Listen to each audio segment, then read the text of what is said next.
Good morning students. Chapter 16 हम लोग पढ़ रहे हैं और चैप्टर 16 स्टीरियो केमिस्ट्री में अभी तक जितना तुम पढ़ चुके हो उसका एक सेंटेंस तुम्हें रिवाइज करवा देती हूँ, रिमाइंड करा देती हूँ तुम्हारे माइंड में। पहले हमने ज्योमेट्रिकल आइसोमेरिज्म पढ़ी थी फर्स्ट वीडियो में। Then yesterday we were discussing about the optical isomerism and optical isomerism अभी भी कंटिन्यूड है क्योंकि कुछ एक दो पॉइंट्स रह गए थे ऑप्टिकल आइसोमेरिज्म के, तो वो भी क्लियर करनी जरूरी है ऑप्टिकल आइसोमेरिज्म में। ठीक है, देखो जैसे पहला पॉइंट मैंने लिखा हुआ है यहाँ पर स्पेसिफिक रोटेशन। इसमें मैं तुम्हें याद दिलाती हूँ कल का अपना topic. Yesterday we were talking about the polarimeter and polarimetry. मैंने तुम्हें बताया था कि एक ट्यूब होती है जिसके अंदर हम सॉल्यूशन को डालते हैं, ठीक है, और एक साइड में अपना लेंस लगा हुआ होता है, कैमरे वाला लेंस लगा होता है। उस लेंस से हम ये फाइंड आउट करते हैं कि whether the rotation is in right side और it is in left side. ठीक है, तो ये स्पेसिफिक रोटेशन उसी को बताती है, मतलब कितना रोटेशन हुआ। Specific rotation means when we have fixed the length of the tube in which the solution is passing. जिस ट्यूब के अंदर सॉल्यूशन पास हो रहा है, जैसे कल हमने एक पूरी सीक्वेंस बनाई थी यहाँ पर, तो वो सीक्वेंस ट्यूब की सीक्वेंस थी। उस ट्यूब के अंदर वो सारी चीज़ें लगी हुई होती हैं। निकोल प्रिज्म लगा हुआ होता है ट्यूब के अंदर, फिर सॉल्यूशन में जो डाला जाता है वो ट्यूब के अंदर होता है। ऐसे उस ट्यूब की जो लेंथ है वो लेंथ यहाँ पर L मेजर की जाती है। Then C is the concentration of the solution placed. जिस सॉल्यूशन के बारे में हम ये पता करना चाह रहे हैं that it is dextro rotatory और लीवो रोटेटरी और इट इज ऑप्टिकली एक्टिव और इनएक्टिव। अगर हम ये पता करना चाह रहे हैं उस सॉल्यूशन के बारे में तो C उसकी कॉन्सेंट्रेशन होगी and alpha observed will be the angle. ये कितना एंगल ऑब्जर्व किया गया है किसी भी सॉल्यूशन में। जब तक हमने कॉन्सेंट्रेशन फिक्स नहीं की, जब तक हमने L की वैल्यू नहीं फिक्स की है, तब तक जो रोटेशन आती है कैलकुलेट करके वो अपनी अल्फा की वैल्यू होती है जो उसमें डिग्री में मेजर्ड होती है, और वो डिग्री लिखा हुआ होता है कि इतने डिग्री तक रोटेट हुआ है, तो वो डिग्री में हम मेजर कर लेते हैं उसका। लेकिन अगर स्पेसिफिक रोटेशन निकालनी है तो देखो फॉर्मूले के अकॉर्डिंग अपनी डेफिनेशन बनाएंगे। क्या डेफिनेशन होगी? If lambda wavelength light, lambda is the wavelength of light, the light which is going to pass through the tube. If lambda is the wavelength of the light and at T temperature and length of the tube is 1 centimeter, concentration of the solution taken in the tube is 1 gram per milliliter, then the observed angle, देखो ये भी 1 हुआ, ये भी 1 हुआ, ये 1 centimetre हुआ और ये 1 ग्राम पर लीटर हुआ, तो ये दोनों बराबर हो जाएंगे उस सिचुएशन में। ठीक है, दोनों बराबर हो जाएंगे।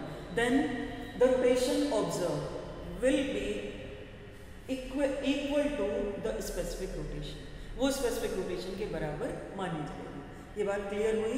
अब ये मैंने सेंटेंस में बोर्ड पर नहीं लिखा क्योंकि डेफिनेशन सभी बुक्स में दे रखी है और मैं तुम्हें नोट्स में भी प्रोवाइड कर दूँगी डेफिनेशन को, इसलिए मैंने डेफिनेशन लिख के अपने बोर्ड का ये वाला पार्ट बचाया है क्योंकि कुछ स्ट्रक्चर बनाने मुझे तुम्हें बताने हैं। अच्छा, अब इसके बाद आते हैं बेटा दूसरी चीज़ जो अपने इसमें ऑप्टिकल आइसोमेरिज्म में छुट्टी हुई है, that is about the enantiomers and the diastereomers. कल मैंने थोड़ा सा आइडिया तुम्हें इसके बारे में दिया था, आज इनको अच्छे से समझना है क्योंकि बहुत बार 1 नंबर के क्वेश्चन में ये दोनों पूछ लिए जाते हैं। ठीक है, इनैंशियोमर की मैं शॉर्ट डेफिनेशन लिख रही हूँ बोर्ड पर। Enantiomers are non super impossible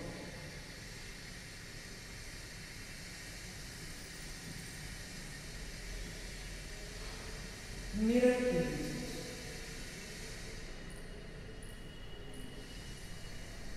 ठीक है, समझो इसका मतलब क्या है। Non super impossible mirror images, जिनको यदि जिसके सामने, जिस आइसोमर के सामने, ऑप्टिकल आइसोमर के सामने अगर मिरर को रख दिया जाए तो मिरर को रखने पर वो दोनों एक दूसरे की मिरर इमेज तो हैं, लेकिन अगर उनको एक दूसरे के ऊपर रखा जाए तो वो ओवरलैप नहीं करती। जैसे कि अपने हाथ, मैंने तुम्हें कल भी ये एग्जाम्पल देके बताया था कि ये हाथ है, अगर यहाँ मिरर लगा हुआ है बीच में तो इसकी इमेज ऐसे कैसे दिखाई देगी?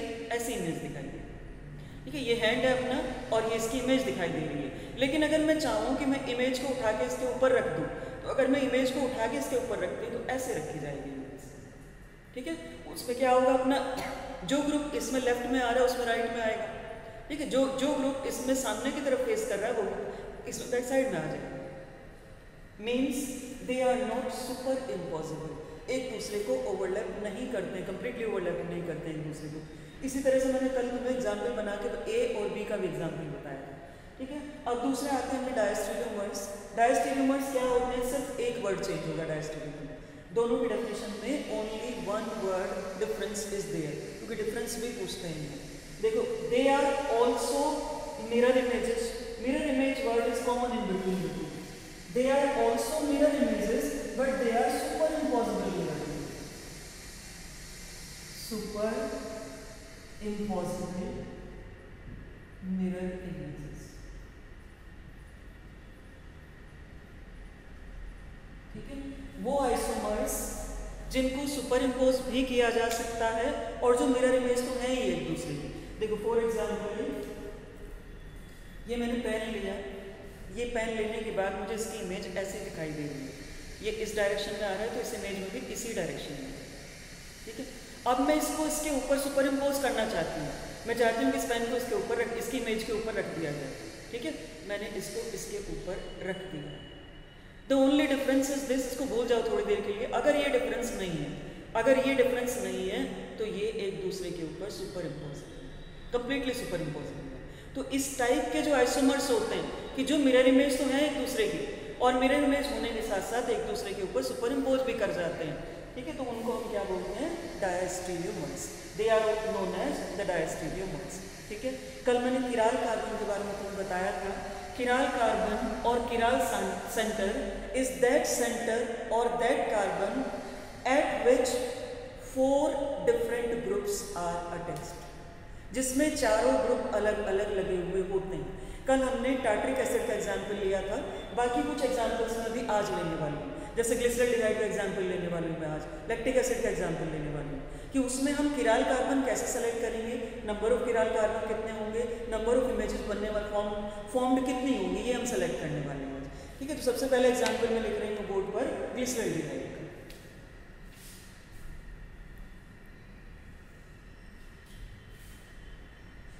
देखो ये मैंने यहाँ पर एक प्लस का साइन लगा दिया।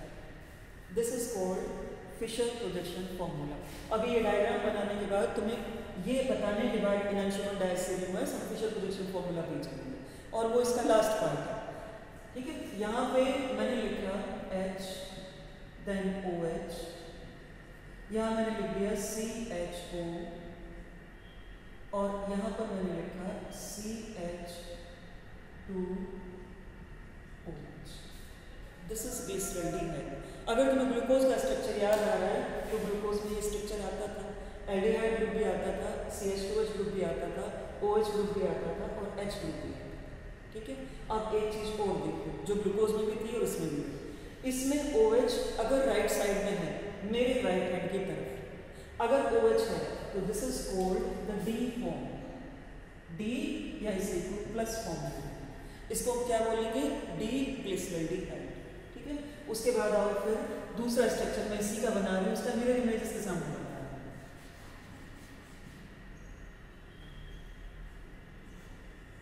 मिरर इमेज में OH इस तरफ आएगा, H इस तरफ आएगा, CH2OH will remain at the bottom and CHO at the top of the molecule, ठीक है। अब ये वाली इमेज कौन सी होगी, देखो एक दूसरे की मिरर इमेज है, एक दूसरे की मिरर इमेज है, लेकिन अब मैं क्या करती हूँ इस इमेज को उठा के इसके ऊपर रख देती हूँ। इसके ऊपर रखने में क्या होगा, OH यहाँ आएगा, H यहाँ आएगा, CHO CH2OH एक दूसरे के ऊपर आएंगे। हम क्या बोल सकते हैं, they are non super imposable, एक दूसरे के ऊपर सुपर इम्पोज नहीं किए जा सकते। It means they are enantiomers, क्योंकि एक दूसरे की मिरर इमेज है तो they are enantiomers and anomers as well. Anomers means L और माइनस लिवोरोटेटरी। जब लाइट इस सॉल्यूशन के थ्रू पास की जाएगी ग्लिसरॉल्डिहाइड के तो ये जो इसका स्ट्रक्चर है वो उसको लेफ्ट में टर्न कर देगा उसकी डायरेक्शन, और ये जो इसका स्ट्रक्चर है ये इसको राइट में टर्न कर देगा। ये बात समझ में आ गई, तो ये अपना ग्लिसरॉल्डिहाइड का स्ट्रक्चर था। अब ग्लिसरॉल्डिहाइड के बाद अपनाते हैं लैक्टिक एसिड। देखो लैक्टिक एसिड का स्ट्रक्चर क्या है, यहाँ पर आया H, यहाँ पर आया OH, यहाँ आया COOH और यहाँ पर आया C. This is lactic acid. पहले भी हम स्ट्रक्चर बना चुके हैं लैक्टिक एसिड का, अभी मैंने वापस स्ट्रक्चर बनाया। अब इसकी मैं मिरर इमेज लेना चाहता हूँ। यहाँ पर अपना OH आएगा इस तरह, OH H and this is CH3 और COOH। इस बार फिर से वही सिचुएशन। देखो अगर मैं इसको उठा के इसके ऊपर रखती हूँ तो OH यहाँ आ रहा है, H यहाँ आ रहा है, बाकी सीधे कॉमन। लेकिन सुपर इम्पोसिबल नहीं बोले जा सकते क्योंकि हर पार्ट उनका एक जैसा नहीं है। तो इनको हम क्या बोलेंगे, these are not super impossible mirror images और इनैंशियोमर्स। ये दोनों एक दूसरे के इनैंशियोमर्स हैं। अच्छा, अब अगर इसमें थोड़ा सा चेंज हो जाता है, क्या चेंज हो जाए, अगर यहाँ पर H आ जाए इसके बदले और यहाँ पर भी H आ जाए इसके बदले, तब से सुपर इम्पोज हो जाएंगे। क्यों सुपर इम्पोज हो जाएंगे? क्योंकि ये ग्रुप तो पहले से सुपर इम्पोज कर रहे थे, केवल प्रॉब्लम इसी ग्रुप की आ रही थी। तो यहाँ पर अगर दोनों सिमिलर ग्रुप्स आ जाते हैं then they will super impose each other, एक दूसरे को सुपर इम्पोज कर जाएंगे फिर, और सुपर इम्पोज कर जाएंगे तो मिरर इमेज तो होंगे but they will not B optically active, क्योंकि ऑप्टिकली एक्टिव होने के लिए कंडीशन है कि किराल कार्बन का होना जरूरी है। अगर कोई दो सिमिलर ग्रुप आ जाते हैं तो कार्बन अपना किराल कार्बन नहीं रहेगा, it means they will not be the optically active. तो ये जो D glyceraldehyde, L glyceraldehyde, D lactic acid, L lactic acid मैंने लिखे हैं, they are optically active compounds. This is the D form of lactic acid और plus, and this is L form of lactic acid और minus, and this is lactic acid. ये बात समझ में आई? And this is glyceraldehyde.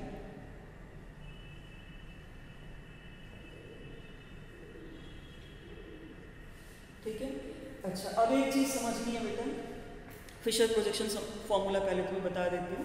देखो Fisher projection formula क्या है, उसमें कुछ 3-4 पॉइंट्स दे रखे हैं, तो वही पॉइंट मैं यहाँ पर लिखूंगी नहीं, मैं तुम्हें वर्बली बताऊंगी पॉइंट्स का मतलब क्या है।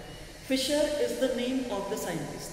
देखो ग्लूकोज का जो अपना फॉर्मूला आया था, कौन सा फॉर्मूला था? जो एक सीधी लाइन वाला फॉर्मूला, स्ट्रेट लाइन वाला फॉर्मूला, जिसको हम ऐसे बनाते हैं, ये हमने बनाया था और यहाँ पे हम नंबर ऑफ कार्बन्स लगाते चले गए, ग्रुप्स लगाते चले गए। This structure is provided by the scientist Fischer. Fischer उनका नाम था, यहाँ लिख देती हूँ इसमें फिशर का नाम, FISCHER, फिशर। फिशर प्रोजेक्शन फॉर्मूले में है क्या? हमें एक वर्टिकल लाइन लेनी है एंड हॉरिजॉन्टल लाइंस लेनी है depending on the number of atoms और groups attached to that carbon, attached to the vertical line. Vertical line में जैसे ग्लूकोज में अपने 6 आते हैं टोटल, तो 6 में एक तो टॉप पर आ जाएगा, एक बॉटम पर आ जाएगा, और बीच में अपनी कितनी लाइन लगानी पड़ेगी? 4 लाइन, टोटल 4 लाइन है। ग्लिसरल्डिहाइड में एक टॉप पर, एक बॉटम पर, एक ही लाइन से काम चलता है। लैक्टिक एसिड में एक टॉप पर, एक बॉटम पर और एक ही लाइन से काम चलता है। ठीक है, ये लाइन, ये जो यहाँ पर, ये जो इनका पॉइंट है, this point, this point, this point, this point, this is centre of symmetry, जिसके बारे में हम कल बात कर रहे हैं। This is the centre of symmetry. ठीक है, और ये एक्सिस है जो हमने ले रखी है, दीज आर द एक्सिस। तो फिशर प्रोजेक्शन फॉर्मूला क्या है? That we have to draw the vertical lines and we have to write the horizontal lines by intersecting each other. एक दूसरे को काटते हुए हॉरिजॉन्टल और वर्टिकल लाइंस बनानी है। जहां पर वो लाइन कट कर रही है वो हमारा कार्बन को इंडिकेट करता है। This point indicates the carbon, this point also indicates the carbon, carbon and carbon. जो उनका इंटरसेक्टिंग पॉइंट है वो कार्बन को इंडिकेट कर रहा है। अच्छा, अब फिशर प्रोजेक्शन फॉर्मूला में, हाँ बेटा, इसके बारे में हम बात कर रहे हैं that this point, the point of intersect is known as the carbon atom. ये कार्बन एटम है। अब मुझे तुम्हें 2 बातें और बतानी है। फिशर प्रोजेक्शन फॉर्मूला में मॉलिक्यूल को अगर हम 180 डिग्री घुमा देते हैं, बहुत ध्यान से देख लीजिए, इस मॉलिक्यूल को मैं 180 का टर्न देती हूँ। 180 का टर्न देने पर क्या होगा? OH will be in this side, H will be in this side. मतलब क्या होगा? D और L आइसोमर आ जाएंगे। अगर 180 डिग्री घुमा दिया जाए किसी भी ऑप्टिकली एक्टिव मॉलिक्यूल को, according to the Fischer we will get the isomer. उसका हमें दूसरा आइसोमर मिल जाएगा। अगर D हमारे पास है तो L मिल जाएगा, L हमारे पास है तो D मिल जाएगा। ठीक है। अगर हम 90 डिग्री घुमाते हैं, 90 डिग्री घुमाने पे क्या होगा, ये हमने 90 डिग्री घुमाया, 90 डिग्री घुमाने पे OH इस तरफ आ जाएगा और H उस तरफ चला जाएगा, ठीक है। लेकिन हमें इसका कोई आइसोमर नहीं मिलने वाला। अच्छा, उसके अलावा अगर हम घुमाते हैं 270 डिग्री, देखो 180 हमने पूरा घुमाया, 180 के बाद एक 90 का टर्न और दे दिया, एक 90 का टर्न देगी, फिर से वही सिचुएशन, जो 90 का टर्न देकर सिचुएशन थी वही सिचुएशन फिर से आ गई है। तो इट मीन्स अगर हम 90 का टर्न देते हैं और अगर हम 270 का टर्न देते हैं तो हमें इनैंशियोमर्स तो मिल जाएंगे, लेकिन हमें ऑप्टिकली एक्टिव आइसोमर नहीं मिलेंगे, मतलब मिरर इमेज नहीं मिलेंगे एक दूसरे के। ये फिशर प्रोडक्शन फॉर्मूला में आता है। और अगर 180 डिग्री का हम रोटेशन देते हैं तो 180 डिग्री का रोटेशन देते ही हमें एक दूसरे की मिरर इमेजेस मिल जाएगी। जैसे इसको 180 डिग्री का रोटेशन देकर ये वाली इमेज ऑब्टेन की गई। ये बात क्लियर हुई फिशर प्रोजेक्शन फॉर्मूला के बारे में। अच्छा, इसमें एक चीज़ और है फिशर प्रोजेक्शन फॉर्मूला में कि इसमें किराल कार्बन का होना जरूरी है। जैसे ये कार्बन किराल कार्बन, ये कार्बन किराल कार्बन है, why, because this is for optically active compounds. यहाँ पर हम ऑप्टिकली एक्टिव कंपाउंड्स के लिए इस फॉर्मूले को पढ़ रहे हैं, इस प्रोजेक्शन फॉर्मूले को पढ़ रहे हैं। ग्लूकोज में भी तुमने देखा था कि यहाँ पर डिफरेंस आता था कहीं कहीं पे, OH इस तरफ आ रहा है, OH H इस तरफ आ रहा है, थर्ड कार्बन पे OH इस तरफ आया, H इस तरफ आया, ग्लूकोज में भी डिफरेंस आया और यहाँ पे भी डिफरेंस आया, ठीक है। ग्लूकोज में भी if you remember in glucose and fructose we had written D form and L form, dextrorotatory, levorotatory. It means glucose is also an optically active compound. Fructose is also an optically active compound. Galactose is also an optically active compound. जहाँ पर भी हम D और L लगाते हैं, it means they are rotating, they are turning the path of light towards right and towards the left. तो ये अपना फिशर प्रोडक्शन फॉर्मूला है जो इन ऑप्टिकली एक्टिव कंपाउंड्स के बारे में हमें 3-4 पॉइंट्स बताता है, ठीक है। अच्छा, अब इसके बाद आते हैं बेटा नेक्स्ट जो मुझे तुम्हें बताना है, थोड़ा इंपॉर्टेंट पार्ट है, फिशर वाले को बताना पड़ेगा उसके लिए।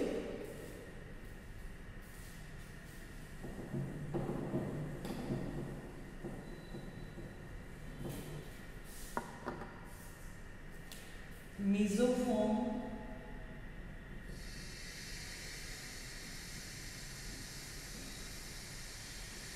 एंड रेसिमिक मिक्सचर, ये दो टर्म है।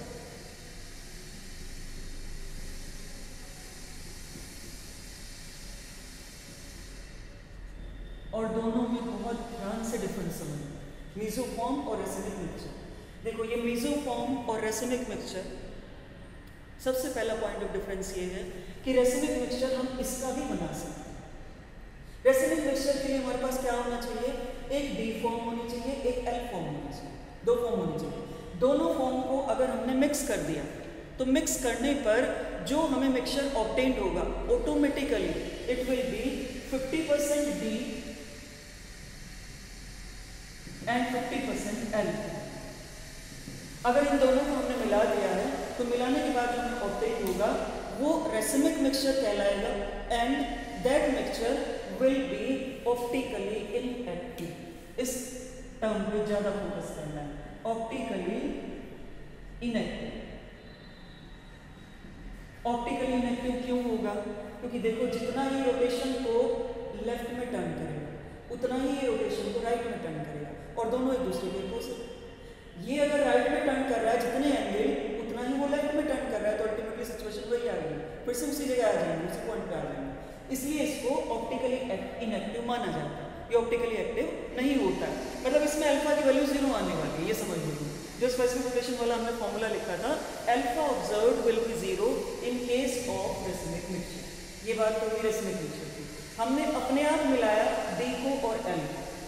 दूसरी mesoform, they are naturally existing form, ठीक है। यहाँ पर मैं स्पेसिफाई कर देती हूँ नेचुरली एग्जिस्टिंग।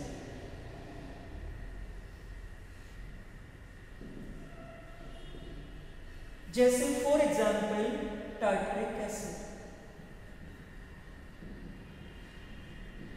कल स्ट्रक्चर लिखा था टार्टरिक एसिड का, अभी वापस में टार्टरिक एसिड का स्ट्रक्चर बनाना, ठीक है। और वो टार्टरिक एसिड का स्ट्रक्चर बनने के बाद हमें पता चलेगा कितनी फॉर्म पॉसिबल है। उसके लिए ये वाले स्ट्रक्चर्स हमें मिटाने पड़ेंगे।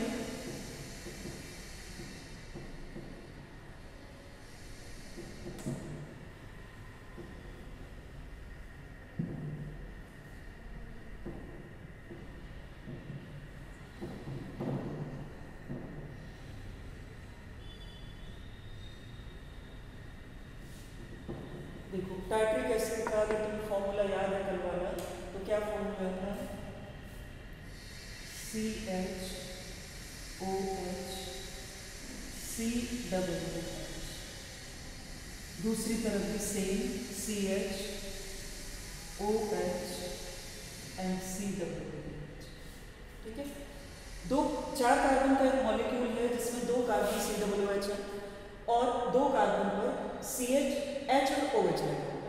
ठीक है, तो इसलिए इसका मतलब मुझे बीच में 2 लाइन खींचनी पड़ेगी, क्योंकि मुझे इसका फिर से प्रोजेक्शन फॉर्मूला बनाना है।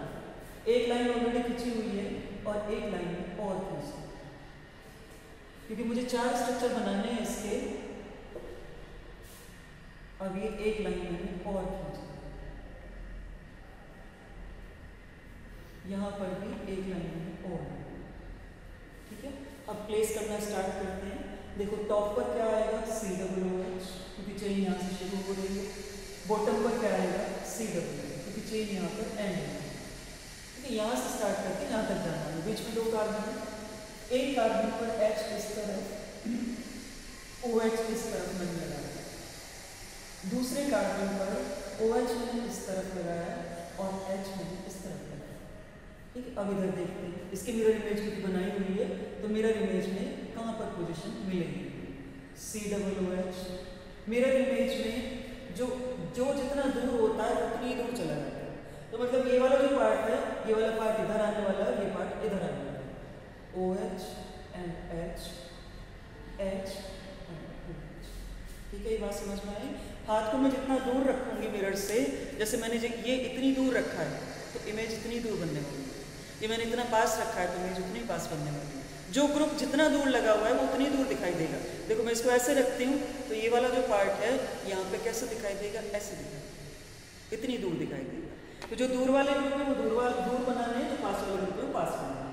2 स्ट्रक्चर मुझे और बनाने हैं इसके, OH H H COOH COOH COOH COOH OH OH H। ठीक है, अब बहुत ध्यान से देखना। देखो ये जो ऊपर वाली 2 फॉर्म, इसमें मैं ऊपर वाले कार्बन को कंसीडर करती हूँ, क्योंकि जो भी टॉप वाला कार्बन होता है उसके बेस पर हम D और L डिसाइड करते हैं। ग्लूकोज में हमने उसी के बेस पर डिसाइड किया था, नंबर 1 कार्बन के ऊपर बेस डिसाइड किया था कि वेदर इट इज पॉजिटिव और इट इज नेगेटिव। तो मैं नंबर इसी पे चलती हूँ जिसका H और OH लिखते हैं। इस पर OH अपना राइट में लगा हुआ है, इस पर OH अपना लेफ्ट में लगा हुआ है। मैंने इसको लिख दिया D और इसको मैंने लिख दिया L।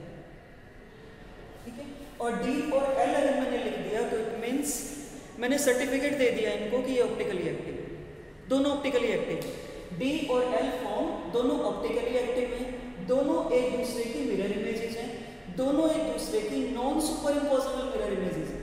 It means they are enantiomers as well, क्योंकि non super impossible mirror images है दोनों एक दूसरे की। ठीक है, अब नीचे वाली कंडीशन में आते हैं। देखो नीचे वाली कंडीशन में अपना स्ट्रक्चर बिल्कुल बैलेंस्ड स्ट्रक्चर दिखाई देगा। यहाँ पर एक पॉइंट ऑफ सिमेट्री आ जाएगा, ऊपर वाला हाफ पार्ट नीचे वाले हाफ पार्ट के जस्ट बराबर, ऊपर वाला हाफ पार्ट नीचे वाले हाफ पार्ट के जस्ट बराबर। अब होगा क्या इस सिचुएशन में? देखो अगर हम इस पार्ट को 180 डिग्री रोटेट करते हैं, रोटेट करने पर OH इस तरफ आ जाएगा, ये वाली सिचुएशन। इस पार्ट को 180 डिग्री रोटेट करते हैं, ये वाली सिचुएशन आ जाएगी। ठीक है, अच्छा अब इस पार्ट को हमने रोटेट किया 180 डिग्री, इसको भी हमने रोटेट कर दिया 180 डिग्री। 180 डिग्री रोटेट करते जो हमने किया था वो कैंसिल, जो हमने पहले किया था मतलब कि आइसोमेरिक फॉर्म में कन्वर्ट हो गया था, लेकिन वो कैंसिल हो गया। और अगर एक पार्ट रोटेट कर रहा है तो दूसरा पार्ट क्यों नहीं करेगा रोटेट? दूसरा भी रोटेट करेगा। And it is inside the molecule, बाहर से कुछ नहीं किया हमने, बाहर से ना हमने D लिया ना हमने N लिया, हमने केवल टार्टरिक एसिड लिया, केवल टार्टरिक एसिड ही लिया हुआ और कुछ भी नहीं किया हुआ।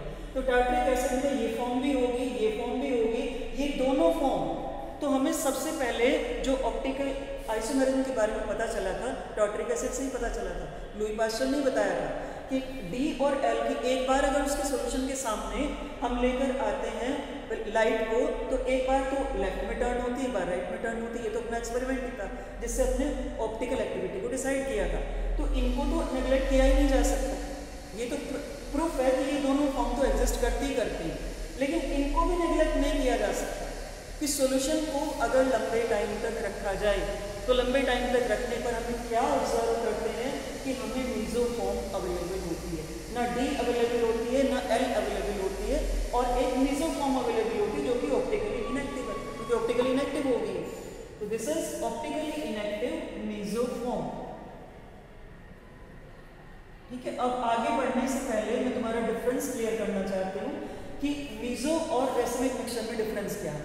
देखो डी और एल लेकर 50-50% अगर हमने कोई ऑप्टिकली एक्टिव कंपाउंड बनाया है, कंपाउंड का मिक्सचर बनाया है रादर, तो उसको हम बोलेंगे racemic mixture and the process is known as racemization. इस प्रोसेस को हम बोलेंगे रेसिमाइजेशन। और अगर हमने ऑलरेडी एग्जिस्टिंग मॉलिक्यूल में जिसमें एक से ज्यादा किराल सेंटर है, यहाँ पे देखो एक से ज्यादा किराल सेंटर, जिसमें एक से ज्यादा किराल सेंटर है, अगर हमने उसको थोड़ी देर रखकर ऑब्जर्व किया उसके सॉल्यूशन को, तो हमें मीजो फॉर्म मिल जाएगी विच इज ऑप्टिकली इनएक्टिव। ठीक है, तो अब ये फर्स्ट स्ट्रक्चर में मान लेती हूँ, ये सेकेंड स्ट्रक्चर में मान लेती हूँ, ये मैं थर्ड स्ट्रक्चर मान लेती हूँ, और ये मैं फोर्थ स्ट्रक्चर मान लेती हूँ। ठीक है, हमें क्या पता चल रहा है that first and second are mirror images to each other, third and fourth are mirror images to each other. दो कंफ्यूजन तो ये आ गई थी। दूसरा, first and third are not enantiomers, second and fourth are also not enantiomers। ठीक है, अब फर्स्ट और थर्ड में हम क्या सिमिलरिटी देखते हैं कि अगर थर्ड स्ट्रक्चर को 180 डिग्री रोटेट किया जाए नीचे वाले पार्ट तो अपना फर्स्ट ऑब्टेन हो जाएगा, इसको रोटेट किया जाए तो अपना सेकंड ऑब्टेन हो जाएगा। तो ये इन स्ट्रक्चर्स में सिमिलरिटी आती है। ये टोटल जो 4 स्ट्रक्चर्स बने हुए हैं टार्टरिक एसिड के, ये टोटल 4 इसके आइसोमर्स हैं, और वो आइसोमर किस बेस पर डिसाइड होते हैं, मैंने कल तुम्हें बताया था, जितने भी अपने ऑप्टिकल एक्टिव सेंटर है, ये optical active centre, chiral centre जिसको बोलते हैं, optical active centre, optical active centre, optical active centre, optical active centre, optical active centre. N की वैल्यू 2 है, N is equal to 2 and 2n मतलब number of images will be equal to 2 into 2 equals to 4। और ये 4 structure tartaric acid की बन गई, जो मैंने तुम्हें कल बोला था कि टार्टरिक एसिड के 4 बनेंगे depending on the value of n। ठीक है, जैसे यहाँ पर n की वैल्यू 1 थी ग्लिसरॉल्डिहाइड के केस में, 2 से मल्टीप्लाई किया 2 स्ट्रक्चर पॉसिबल। इसी तरह हमने लैक्टिक एसिड को के में n की वैल्यू 1 थी, 2 से मल्टीप्लाई किया 2 पॉसिबल स्ट्रक्चर्स। ये बात समझ में आई? अब बस लास्ट पार्ट है, वो मैं आगे नहीं लेना चाहती क्योंकि आगे अपना कॉन्फर्मेशन आइसोमर लेंगे, बस थोड़ा सा इंट्रोडक्शन देके छोड़ते हैं उसे। ये रेसिमिक मिक्सचर क्योंकि बनाया जाता है, हम बनाते हैं इस रेसिमिक मिक्सचर को, तो इसके बनाने के जो मेथड्स हैं, देखो फर्स्ट मेथड है इसका मैकेनिकल मेथड, ये अगले वीडियो में मैं एक्सप्लेन करूँगी, अभी केवल इंट्रोडक्शन देके इसमें छोड़ दूँगी। Mechanical method. सेकेंड मेथड है अपना क्रोमेटोग्राफी सेपरेशन, क्रोमेटोग्राफी, और क्रोमेटोग्राफी में भी स्पेसिफिकली कोलम क्रोमेटोग्राफी।